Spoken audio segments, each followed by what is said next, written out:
अगर आपने हमारा चैनल सब्सक्राइब नहीं किया है तो अभी सब्सक्राइब करें और हाँ, बेल आइकॉन दबाना बिल्कुल ना भूलें।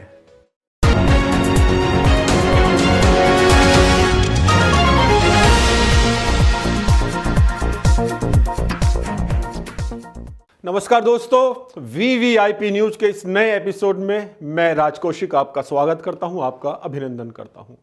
मित्रों, बहुत ही खुशी की बात है कि देश की पहली रैपिड रेल की शुरुआत जल्द ही हमारे गाजियाबाद में होने वाली है।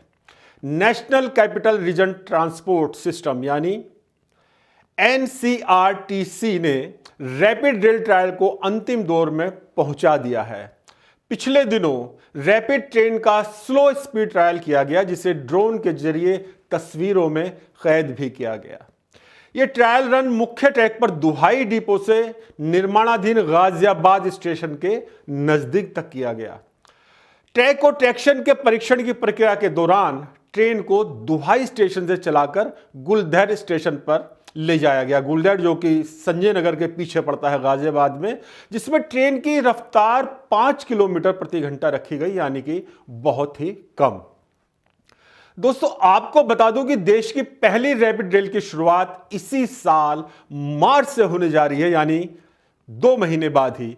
साहिबाबाद से गाजियाबाद के दुहाई के 17 किलोमीटर ट्रैक पर रैपिड रेल 160 किलोमीटर प्रति घंटे की अधिकतम स्पीड से रफ्तार भरती नजर आएगी।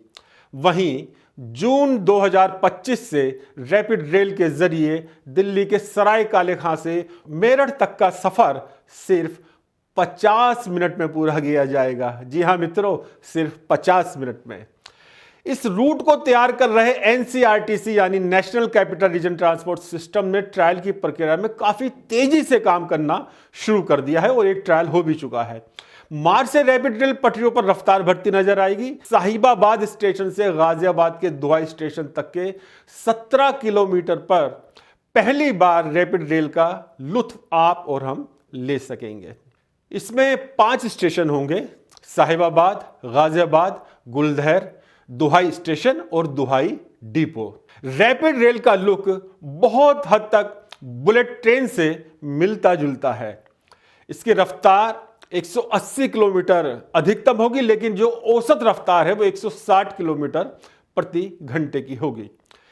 मित्रों, इसकी सीट भी काफी आरामदायक बनाई गई हैं।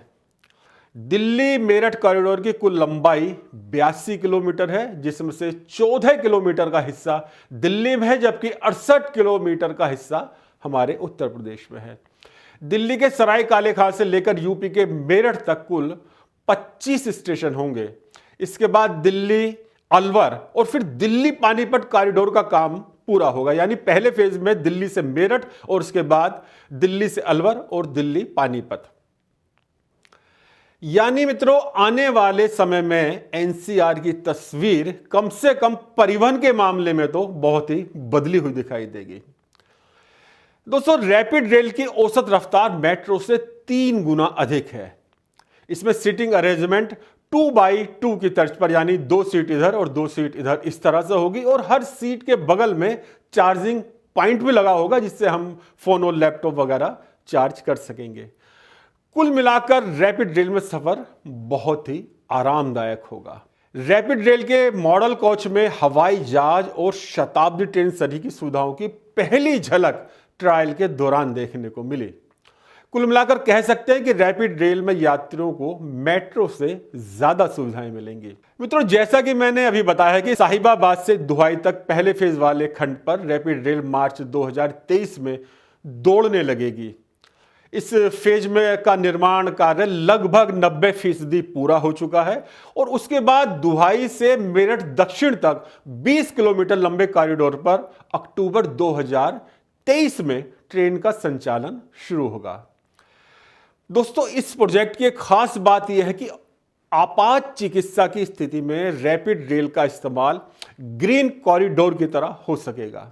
इसी को देखते हुए कोच में स्ट्रेचर ले जाने के लिए विशेष स्थान निर्धारित किया गया है। इमरजेंसी की स्थिति में मरीज को मेरठ से दिल्ली तक 50-55 मिनट में पहुंचाया जा सकेगा। Delhi Ghaziabad Meerut rapid corridor 82 kilometre लंबा है। मार्च 2023 में पहले फेज के बाद हर 6 माह में 20 किलोमीटर का कॉरिडोर खोल दिया जाएगा। पहले खंड के बाद दूसरा सेक्शन दुहाई से मेरठ दक्षिण का खुलेगा, फिर साहिबाबाद से दिल्ली और आखिर में मेरठ दक्षिण से मेरठ के मोदीपुरम का सेक्शन शुरू हो जाएगा। दोस्तों 6 कोच की ट्रेन में 4 कोच स्टैंडर्ड श्रेणी, 1 कोच महिलाओं के लिए आरक्षित और 1 कोच प्रीमियम क्लास का होगा। स्टैंडर्ड कोच में 1 और 3 दरवाजे तो प्रीमियम कोच में 2 दरवाजे होंगे। जाहिर है कि प्रीमियम कोच का किराया स्टैंडर्ड से तो अधिक ही होगा और किराए को अंतिम रूप देने के लिए एनसीआरटीसी स्तर पर फिलहाल मंथन जारी है। दोस्तों विशेष बात है कि रैपिड रेल पूरी तरह से स्वदेशी है, यानी अपने ही देश में तैयार। इसे गुजरात के सावली स्थित प्लांट में तैयार किया गया है और बाकी कोच भी तैयार किए जा रहे हैं। साहिबाबाद से दुहाई के बीच ट्रायल के दौरान रैपिड रेल 25 किलोमीटर प्रति घंटे की रफ्तार से भी चलाई गई। क्योंकि यह प्रशिक्षण था इसलिए रैपिड रेल की गति धीमे रखी गई, यानी 5 से 25 किलोमीटर के अंदर इसको चलाया गया। गाजियाबाद के साथ मेरठ में भी रैपिड रेल स्टेशन और ट्रैक बनाने की तैयारी समय जोरों से चल रही है। आप अगर उस तरफ गए होंगे तो देखा होगा सड़कों में बीच बीच में बहुत ज्यादा काम चल रहा है, कहीं खुदाई हो रही है तो कहीं ऊपर पिलर तैयार किए जा रहे हैं। दोस्तों मेरठ में 8 स्टेशन बनाए जा रहे हैं। रैपिड रेल के गाजियाबाद में 2 डिपो बनने हैं जिनका काम लगभग पूरा हो चुका है। दिल्ली से लेकर मेरठ तक कुल मिलाकर रैपिड के 25 स्टेशन होंगे जैसा कि मैंने अभी बताया, और मेरठ में 8 स्टेशन बनाए जा रहे हैं जो है परतापुर, रिठानी, शताब्दी, ब्रह्मपुरी, भैसाली, बेगमपुल, MES कॉलोनी, डोडली और मोदीपुरम। गाजियाबाद में 7 स्टेशन बनेंगे जो कि साहिबाबाद, गाजियाबाद, गुलदेहट, दुहाई, मुरादनगर और मोदीनगर में 2 स्टेशन तैयार हो रहे हैं। इस प्रोजेक्ट के पूरे होने के बाद मेरठ और दिल्ली के बीच आने जाने वाले हजारों लोगों के लिए बहुत ज्यादा सुविधा उपलब्ध हो सकेगी। दोस्तों हम जानते हैं कि रोजाना बड़ी संख्या में लोग दिल्ली से मेरठ और मेरठ से दिल्ली के बीच अप डाउन करते हैं। अभी तक अगर आप पुरानी रोड से आना जाना कर रहे हैं तो ये सफर लगभग 2.5-3 घंटे में पूरा होना एक आम बात है, क्योंकि बहुत ज्यादा जाम पुरानी वाली रोड पर रहता है। और दिल्ली मेरठ एक्सप्रेस वे का अगर हम सहारा लेते हैं तो भी लगभग 1.5 घंटा मेरठ से दिल्ली की दूरी तय करने में लग जाता है। दोस्तों रैपिड रेल को लेकर लोग बहुत उत्साहित हैं। गाजियाबाद में तो ये उत्साह लोगों में कुछ ज्यादा ही देखने को मिल रहा है। आगे बढ़ने से पहले आइए जान लेते हैं कि रैपिड रेल प्रोजेक्ट के बारे में क्या विचार रखते हैं गाजियाबाद के लोग। रैपिड रेल के आने से मैं बहुत खुश हूँ और मैं एक्साइटेड भी बहुत हूँ, क्योंकि ये डेली की ट्रैवलिंग, डेली ऑफिस जाना, मेरठ से गाजियाबाद जाना मुझे बहुत ज्यादा एक्सपेंसिव लगता है। क्योंकि मेरी अभी करियर की स्टार्टिंग है, ना ही तो मेरे पास इतनी सैलरी है कि मैं वहां पे जाके रह सकूं, तो मुझे डेली घर आना पड़ता है। ना तो मैं कोई इवेंट एंजॉय कर पाती हूँ कि ऑफिस में कोई इवेंट है, मुझे लेट हो जाता है तो मुझे जल्दी घर निकलना पड़ता है, और घर जाकर भी ये रहता है कि बस थक गई और सो गई, उसके बाद कुछ नहीं, फिर वही सुबह वही कि ऑफिस जाना है, जल्दी उठना है। तो शायद रैपिड रेल आए और मतलब मेरा एक टाइम सेट हो जाएगा जिससे मैं एक्स्ट्रा कुछ सीख पाऊंगी, मैं इस ऑफिस की लाइफ से भी कुछ आगे मतलब देख पाऊंगी। तो मुझे बहुत उम्मीदें हैं और बहुत खुशी है कि रैपिड रेल आ रही है। मैं रैपिड रेल के लिए पर्सनली बहुत एक्साइटेड हूँ, क्योंकि मैंने जितना सफर किया आई डोंट थिंक सो कि किसी ने इतना किया होगा। As a college going student मैं मेरठ रहती हूँ और मेरा कॉलेज दिल्ली में है। मेरे को इतनी प्रॉब्लम हुई है ये बस से आना जाना, ऑटो बार बार चेंज करना, बस में इतनी भीड़, इससे मेरे इतने लेक्चर मिस हुए, मेरी पढ़ाई में लॉस हुआ है। बट जब से मैंने सुना है कि रैपिड रेल आ रही है, आई am very very excited and ईगरली waiting for it. क्योंकि अब सबसे बड़ी बात तो टाइम नहीं लगेगा, दूसरी बात जल्दी पहुंच जाएंगे, चेंज करने का झंझट खत्म हो जाएगा कि मुझे बस नहीं मिल रही है, ऑटो चेंज करने पड़ रहे हैं। So I am very excited and waiting for it. दोस्तों शुरू में जब इस प्रोजेक्ट की जानकारी दी गई तो मीडिया में इसे मोनो रेल बताया गया, मगर धीरे धीरे ये तस्वीर साफ होती गई कि ये मोनो रेल नहीं बल्कि रैपिड रेल है। आज भी कुछ लोग इसे मोनो रेल कह देते हैं, मगर दोनों में अंतर है, फर्क है। मोनो रेल देश की आर्थिक राजधानी मुंबई को ट्रैफिक से निजात दिलाने के लिए करीब 10 साल पहले वहां शुरू की गई थी। मोनोरेल ऐसी ट्रेन है जो कि रेलवे लाइन पर नहीं बल्कि एक बीम के सहारे चलती है और इसके सारे कोच इसी बीम से जुड़े होते हैं। इसका पाथ सड़क से लगभग 10 फीट या इससे भी अधिक ऊंचाई पर बनाया जाता है, जिससे कि यात्रियों को ट्रैफिक से निजात मिलती है। दुनिया की पहली मोनोरेल 1820 में रूस के इवान इलमानोव के द्वारा बेहतर यातायात के विकल्प के तौर पर बनाई गई थी, जिसके बाद 1821 में इसका पहला ट्रायल लंदन में किया गया था। 1980 के बाद शहरीकरण जब बहुत तेजी से बढ़ा तो जापान और मलेशिया में इसका बेहतर इस्तेमाल शुरू हो गया और आज टोक्यो में मोनो रेल विश्व का सबसे व्यस्त नेटवर्क है। चलिए जापान से अब लौटते हैं अपने गाजियाबाद में और अपनी रैपिड रेल की तरफ। दोस्तों 30,274 करोड़ रुपए के इस प्रोजेक्ट की कुछ जरूरी जानकारी देने के लिए हमने तैयार की है एक रिपोर्ट। पहले उसे देखते हैं और फिर आगे बढ़ते हैं। 8 मार्च 2019 को प्रधानमंत्री नरेंद्र मोदी ने रैपिड रेल कॉरिडोर की आधारशिला रखी। दिल्ली गाजियाबाद मेरठ आरआरटीएस कॉरिडोर भारत में लागू होने वाला पहला आरआरटीएस कॉरिडोर है। अनुमान के मुताबिक ये गलियारा वायु प्रदूषकों को काफी कम कर देगा, अर्थात PM 2.5 60,000 टन, नाइट्रोजन ऑक्साइड 4,75,000 टन, हाइड्रोकार्बन 80,000 टन और कार्बन मोनोऑक्साइड 80,000 टन प्रतिवर्ष कम होगा। इससे प्रदूषण से होने वाली बीमारियों और अन्य समस्याओं में कमी आने की उम्मीद निश्चित तौर पर हम कर सकते हैं। 30,274 करोड़ रुपए के इस प्रोजेक्ट में एशियन डेवलपमेंट बैंक ADB से लगभग $1 billion, new development bank NDB से $500 मिलियन और Asian infrastructure investment bank AIIB से $500 मिलियन मिले हैं।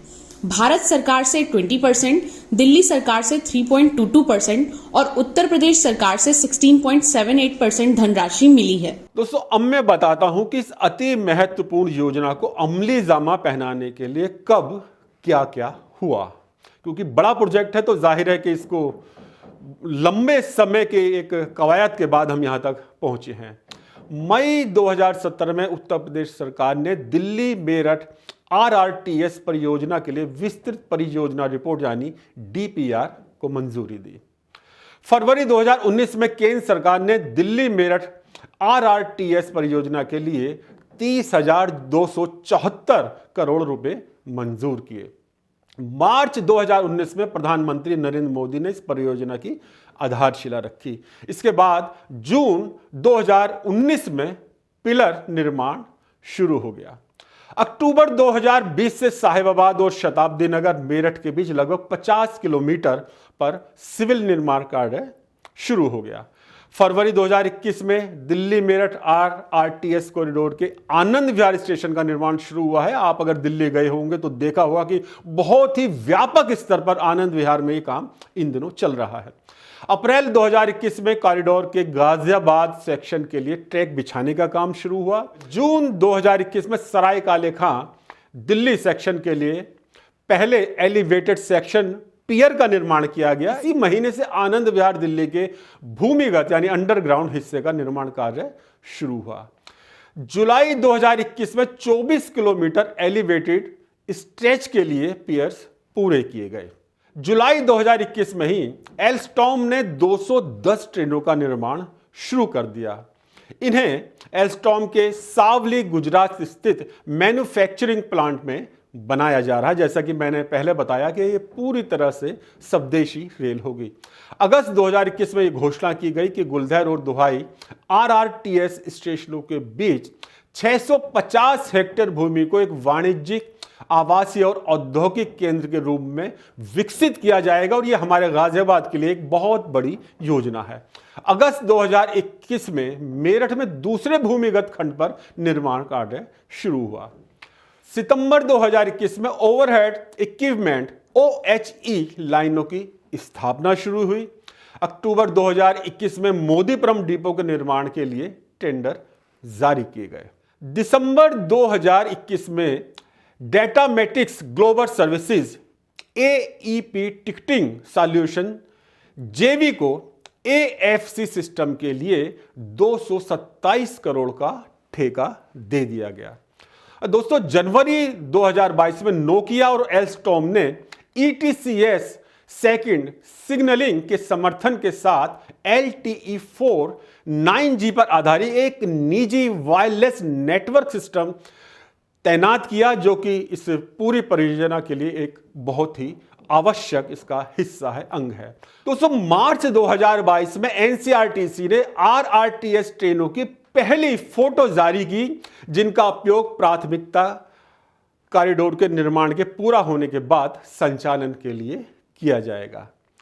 मार्च 2022 में मेरठ में आरआरटीएस कॉरिडोर के भूमिगत खंड के लिए सुरंग बनाने का काम शुरू हुआ और मार्च 2022 में ही पेटीएम ने भारतीय स्टेट बैंक को पछाड़ते हुए किराया प्रणाली के लिए जिम्मेदार वित्तीय संस्थान बनने की बोली भी जीत ली, यानी पेटीएम इसका महत्वपूर्ण सहयोगी हो गया। अप्रैल 2022 तक मोटे तौर पर कॉरिडोर का 25% काम पूरा हो चुका था। मई 2022 में एल्स्टॉम ने गुजरात के शामली में पहली ट्रेन का निर्माण किया, जिसे जनवरी 2023 यानी इसी महीने ट्रायल के तौर पर गुलधैर और दुहाई के बीच चलाया गया।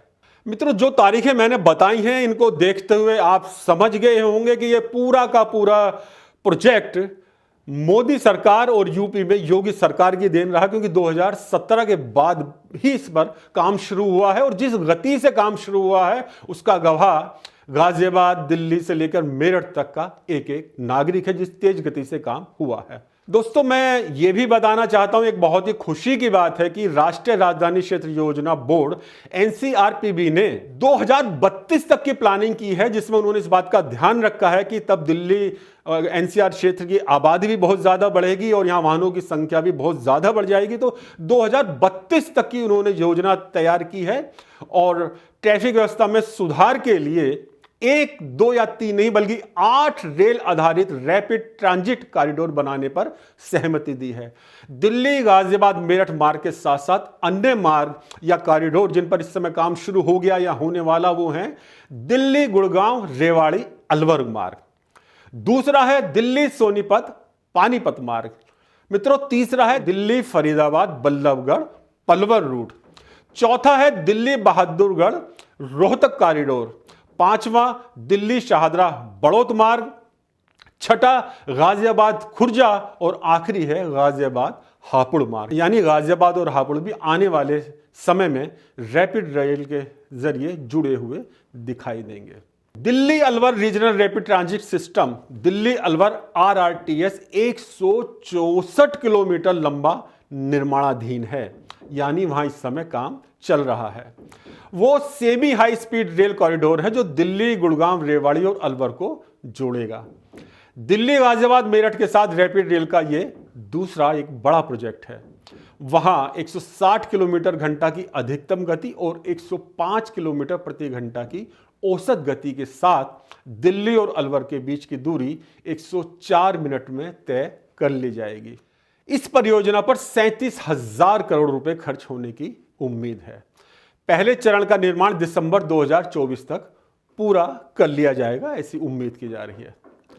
Delhi Panipat regional rapid transit system राष्ट्रीय राजधानी क्षेत्र में दिल्ली सोनीपत और पानीपत को जोड़ने वाला 103 किलोमीटर लंबा semi high speed rail corridor स्वीकृत हो चुका है। यह तीसरा प्रोजेक्ट है। वहां भी 160 किलोमीटर घंटा की अधिकतम गति और 120 किलोमीटर प्रति घंटा की औसत गति के साथ 65 मिनट में पानीपत और दिल्ली के बीच की दूरी तय की जा सकेगी। दोस्तों, इस परियोजना की लागत 21,627 करोड़ रुपए है। कुल मिलाकर उम्मीद की जा सकती है कि आने वाले कुछ वर्षों में ही एनसीआर में सड़क यातायात की स्थिति में सुधार होगा। हां, यह बात और है कि तब तक सड़कों पर वाहनों की संख्या भी और बढ़ जाएगी, बहुत बढ़ जाएगी।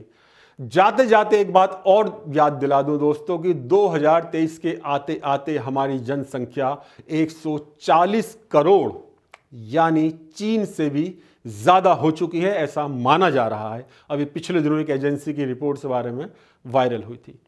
अगर इस बारे में गंभीरता से कुछ नहीं सोचा गया तो रैपिड रेल जैसी परियोजनाएं भी कितनी कारगर हो सकेंगी, ये कहना बहुत मुश्किल है। एक बहुत बड़ा प्रश्न चिन्ह रैपिड रेल परियोजना के साथ साथ भी चल रहा है। तो दोस्तों, अब आपसे विदा लेने का समय हो गया है। अगले हफ्ते मिलेंगे फिर एक नए विषय के साथ, उसका मंथन करेंगे, विश्लेषण करेंगे। ये एपिसोड आपको कैसा लगा इस बारे में अपने कमेंट जरूर लिखिए और हां, सब्सक्राइब जरूर कीजिए VVIP न्यूज। नमस्कार।